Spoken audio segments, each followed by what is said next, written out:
नमस्कार मित्रांनो. तर बोर्ड एक 30 डेज म्हणजे 1 मंथ. तर मी या व्हिडिओमध्ये तुम्हाला अशी काही स्ट्रॅटेजी सांगणार आहे जी फॉलो करून जर तुमचा अभ्यास जवळ 50% किंवा 0% झाला असेल तर तुम्ही बोर्ड एक्झाममध्ये 70% प्लस स्कोर करू शकता. आणि ज्यांचा 50% स्टडी झालेला आहे ऑलरेडी ते तर 90% प्लस पण स्कोर करू शकता. तर आता आपल्याकडे लास्टचे 30 डेज राहिले आहेत. तर आपल्याकडे 2 स्टुडंट असतात ज्यांचा अभ्यास पूर्ण झालेला आहे, पण ते पॅनिक झालेत की आता कसं करू, काय करू. आणि त्यांचा 0% अभ्यास झाला आणि त्यांनी सुरुवातसुद्धा केली नाही. त्यांना विचारायला असेल तर मी पास कसं. तर हा व्हिडिओ तुमच्यासाठीच आहे.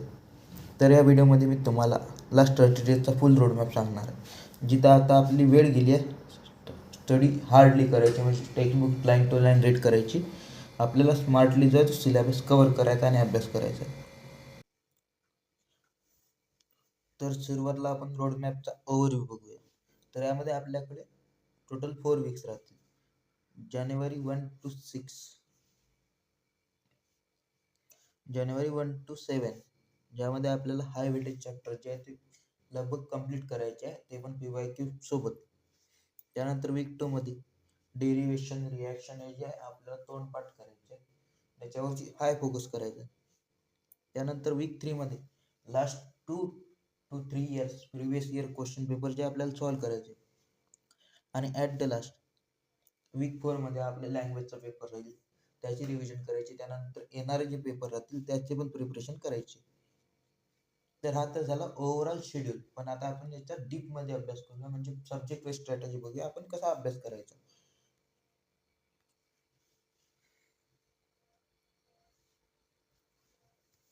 तर सुरुवातीला बघूया फिजिक्स. फिजिक्समध्ये विथ ऑप्शन जो पेपर आहे तो आपला 98 मार्क्सचा येत असतो. म्हणजे जसं क्वेश्चन 2 मध्ये 8 पैकी म्हणजे 12 पैकी 8 क्वेश्चन करायचे असतात. क्वेश्चन नंबर 3 मध्ये 12 पैकी 8. त्यानंतर लास्टमध्ये 5 पैकी 3 क्वेश्चन असे करायचे असतात. टोटल 70 मार्क्सचा पेपर राहतो, पण विथ ऑप्शन आपण जे वेटेज आहे ते धरणार आहोत. तर 98 मार्क्सचं टोटल वेटेज राहील. तर यामध्ये प्रत्येक चॅप्टरचं मी तुम्हाला वेटेज दिलेलं आहे. जसं रोटेशनल डायनॅमिकमधून 7 मार्क्सचे question, mechanical properties of fluid यामधनं 7 क्वेश्चन, ATG अँड रेडिएशन यामधनं 7 क्वेश्चन आणि थर्मोडायनामिक्समधनं 7 क्वेश्चन. तर हे झाले टोटल 7 मार्क्सचं वेटेज असणार चॅप्टर. त्यानंतर EMI, इलेक्ट्रोमॅग्नेटिक इंडक्शन, यामधनं पण 7 मार्क्सचं वेटेज राहतं. तर हे चॅप्टर तुम्हाला सर्वात आधी कव्हर करायचे, कारण हे लाल चॅप्टर आहे आणि खूप इम्पॉर्टंट चॅप्टर आहे. हे तुम्हाला मॅक्झिमम मार्क्स जे आहे ते कव्हर करून देतात. एवढे चॅप्टर केले तर तुम्ही आरामशीर 70 पैकी 42 मार्क्स जे आहे ते कव्हर करू शकता. तुम्हाला यासोबत काय करायचं आणखी, तर 2 to 3 years previous year question analysis करणं आणि कोणते क्वेश्चन रिपीट होत आहेत आणि कोणते क्वेश्चन थोडेफार चेंज होऊन येत आहेत ते पण बघायचं आणि प्रॅक्टिस करायची. तर ही झाली फिजिक्सची स्ट्रॅटेजी. तर इथे तुम्हाला पूर्ण वेटेज दिलेलं 98 मार्क्सचं. तुम्ही यापैकी कोणते चॅप्टर करायचे, कोणते इझी आहे ते लास्टला करायचे, हे तुमच्यावर डिपेंड राहील.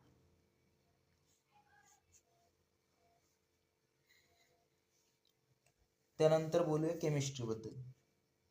तर केमिस्ट्रीमध्ये पण सेम 98 मार्क्सचं वेटेज राहतं.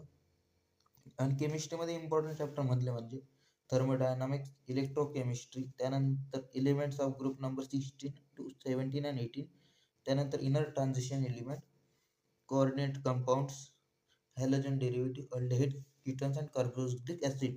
हे एवढे चॅप्टर करून तुम्ही 70 पैकी 45 प्लस मार्क्स आणि इंटरनल जर धरले 20, तर तुम्ही आरामसे 45 प्लस मार्क्स आणि जर इकडे तिकडे करून तुम्ही 80 प्लस मार्क्स केमिस्ट्रीमध्ये अचीव करू शकता.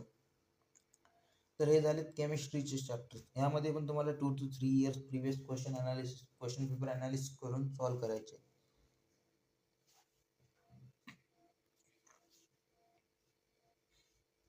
यानंतर बोलूया सगळ्यात हार्ड जो पेपर राहतो तो मॅथ समजला जातो. तर मॅथ बद्दल जाणून घ्या. मॅथचा पेपर हा 80 मार्क्सचा राहतो, पण त्यामध्ये विथ ऑप्शन पकडलं तर 112 मार्क्सचे जे क्वेश्चन आहेत येत असतात. तर सुरुवातीला मॅथमध्ये पण तुम्हाला 2 to 3 इयर्स का मी म्हणेल 3 to 4 इयर या 5 इयर्स एवढे सर्व क्वेश्चन पेपर तुम्ही अनालिसिस करायचे, स्टडी करायचा आणि क्वेश्चन मॅक्झिमम तर रिपीट होतात. तर मॅथमध्ये इम्पॉर्टंट चॅप्टर म्हणले म्हणजे trigonometric function, vector, line, plane, हे तिन्ही चॅप्टर जर पकडले 10 to 12 मार्क्सचं वेटेज हे चॅप्टर राहतं. त्यानंतर आणखी बोललो तर इकडे इनडिफिनाइट इंटिग्रेशन हे मॅक्झिमम चॅप्टर आहे. 80 पैकी 42 मार्क्स आहेत, जेवढे 4 चॅप्टर करून तुमचे कव्हर होतात. त्यानंतर मॅथमॅटिकल लॉजिक याला पण 6 to 8 मार्क्सचं वेटेज राहतं. डिफरन्शिएशन 9 मार्क्सचं वेटेज राहतं. तर हे एवढे चॅप्टर केले तुम्ही मॅथमध्ये इझिली 80 पैकी 60 प्लस स्कोर करू शकता. आणि इंटरनल 20 पैकी 18, 19, 20 मिळत असतं. 60 प्लस 18 78 प्लस मार्क्स तुम्ही इझिली अचीव्ह करू शकता मॅथ्समध्ये.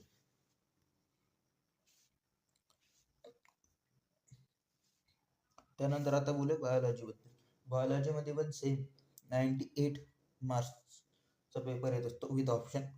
यामध्ये इम्पॉर्टंट चॅप्टर बोलायचं झालं तर लगभग सर्वच चॅप्टरचे इक्वल वेटेज कव्हर करतात. म्हणून तुम्ही यामध्ये कोणतेही चॅप्टर करू शकता. पण यामध्ये 2 चॅप्टर मला जे इम्पॉर्टंट वाटले विथ ॲनालिसिस जर बोललो तर, एक आहे रेस्पिरेशन अँड सर्क्युलेशन आणि दुसरं आहे कंट्रोल अँड कोऑर्डिनेशन. हे 2 चॅप्टर 10 आणि 11 मार्क्सचं वेटेज कव्हर करतात. त्यानंतर बाकी चॅप्टर जे आहेत ते 6 to 7 मार्क्सचं वेटेज डिपेंड करतं, एवढं करतं. आपला टाइम टेबल कसा असायला हवा. हा टाइम टेबल डिपेंड करत स्वतःच्या कॅपॅसिटीवर, आपण किती वेळ जागू शकतो, किती वेळ झोपू शकतो. तर मी तुम्हाला एक ओव्हरऑल टाइम टेबल देणार आहे, ज्यानुसार तुम्ही स्टडी करू शकता. तर यामध्ये मॉर्निंगचे जे हवर्स राहतील 6 to 9 हा जो टाइम राहील, त्यामध्ये तुम्ही फिजिक्स आणि मॅथला द्यावं. कारण इन द मॉर्निंग आपला जो ब्रेन आहे तो फ्रेश राहतो. फ्रेश ब्रेनने जर स्टडी केला तर ते इझिली आपण ॲनालाइज करू शकतो आणि इफेक्टिव्हली सॉल्व्ह करू शकतो. म्हणून जो मॉर्निंगचा टाईम आहे तो आपल्याला द्यायचा फिजिक्स आणि मॅथ्ससाठी. त्यानंतर 8:30 ते 12, 12:30 किंवा 9:30 ते 12:30 म्हणजे हाफ अवरचा ब्रेक घेऊन आपण जे केमिस्ट्री, फिजिक्स, मॅथ आपल्यावर डिपेंड राहील कोणता सब्जेक्ट घ्यायचा आणि इझिली त्याला रीड करायचं, म्हणजे त्याचे प्रिव्हियस इयर क्वेश्चन सॉल्व्ह करायचे. त्यानंतर ॲट आफ्टरनून 2 to 5 PM आपल्याला हे जे आहे ते लर्निंगसाठी, म्हणजे मेमोराईज करण्यासाठी, कन्सेप्ट मेमोराईज करण्यासाठी आपल्याला द्यायचं केमिस्ट्री आणि बायोची. जसे केमिकल रिॲक्शन झाल्या, बायोलॉजीमध्ये डायग्राम झालेत, कन्सेप्ट झालेत, हे सर्व करण्यासाठी. त्यानंतर आपल्याला 1 आवरच्या ब्रेक नंतर लँग्वेजसाठी द्यायचं आहे. आता लँग्वेजची स्ट्रॅटेजी आपण पुढे बघणारच आहोत. इंग्लिश, मराठी किंवा हिंदी डिपेंड करतो आपली जी लँग्वेज राहतील ते. त्यानंतर आपल्याला टेस्ट द्यायचे ॲट द नाईट, म्हणजे आपण स्टडी केले त्यानंतर त्याचे प्रिव्हियस इयर क्वेश्चन सॉल्व्ह करायचे, सोल्युशन बघायचे, कसे लिहायचे, हे सर्व. तर हा झाला डेली रुटीन. हा तुम्ही तुमच्या बेसवरती बनवू शकता डेली रुटीनचा टाइम टेबल. पण तुम्हाला आता या स्टेजला मिनिमम 12 to 14 आवर्सचा स्टडी करावा लागेल, कारण बोर्डसाठी आपल्याकडे 1 मंथ आहे, आपल्याकडे 3 to 4 मंथ नाही आहे. म्हणून आपल्याला 12 आवर्स हा स्टडी करावाच लागेल. त्यानंतर लँग्वेजेससाठी जसं आपलं इंग्लिश झालं, मराठी किंवा हिंदी हे मेजरली फोकस्ड लँग्वेजेस राहतात. तर यामध्ये तुम्हाला सुरुवातीला रायटिंग स्किल्स म्हणजे उपयोजित लेखन, जसं इझी रायटिंग झालं, लेटर रायटिंग, हे सर्व द्यायचे इझिली तुम्ही 20 प्लस मार्क्ससाठी पण येत असतं. त्यानंतर पेपर प्रेझेंटेशन खूप इम्पॉर्टंट राहते. यामध्ये तुमची हँडरायटिंगबद्दल पेपर नीट अँड क्लीन, तुम्हाला बॉर्डर द्यायची. त्यानंतर प्रत्येक क्वेश्चनचा आन्सर लिहून झाल्यानंतर 2 लाईन सोडून नेक्स्ट क्वेश्चनला सुरुवात करायची. त्यानंतर ग्रामॅटिकल मिस्टेक जर असल्या तर आपले मार्क जे आहे तो एक्झामिनेशनर कट करत असतो. त्यानंतर पॅसेज सॉल्विंग, म्हणजे तुम्हाला पॅसेज रीड लवकर करून मेमरीज होईल अशी तयारी करायची. त्यानंतर इथं पण तुम्हाला 2 to 3 years previous year question जे आहेत ते ॲनालाइज करायचे, कारण तुम्हाला समजेल कोणते चॅप्टर इम्पॉर्टंट आहे पॅसेज लर्निंगसाठी. रायटिंग स्किलमध्ये कुठले टॉपिक येत आहेत, लेटर रायटिंगमध्ये, नॉवेलमध्ये कुठले क्वेश्चन विचारले जात आहेत, हे सर्व जे आहे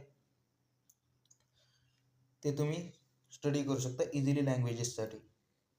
तर हे झालं लँग्वेजेसबद्दल. लँग्वेजेसमध्ये सुरुवातीला तुम्हाला फोकस करायचं आहे रायटिंग स्किलवर, त्यानंतर प्रेझेंटेशन आणि ग्रामर हे सगळ्यात इम्पॉर्टंट राहते. त्यानंतर तुम्हाला पॅसेज सॉल्व्ह करायची, कसे सॉल्व्ह करायचे इफेक्टिव्हली याच्यावर सुद्धा फोकस करायचं. तर हे झालं सर्व आपल्या लास्ट 1 मंथच्या स्ट्रॅटेजी. लास्ट 1 मंथमध्ये आपल्याला काय काय कव्हर करायचं, कसं करायचं, कुठली टिप्स वापरायच्या. तर ह्या टिप्स फॉलो करून तुम्ही इझिली जे आहे 80-85+ % आता पण या टाईमला अचीव करू शकता. तर कुठल्याही प्रकारे तुम्हाला पॅनिक व्हायचं नाही आहे आणि तुम्हाला डीप स्टडी करायचा आहे, पण पॅनिक होऊन तुम्हाला अभ्यास सोडायचा नाही आहे. तुम्हाला एक गोल राहील का 90% कसे 90% जे आहे ते अचीव करायचे आहे कोणत्याही हालतीत. तर हा झाला तुमचा रोडमॅप. जर तुम्हाला हा व्हिडिओ आवडला असेल तर लाईक करा, शेअर करा आणि आपल्या चॅनलला सबस्क्राईब करा. धन्यवाद.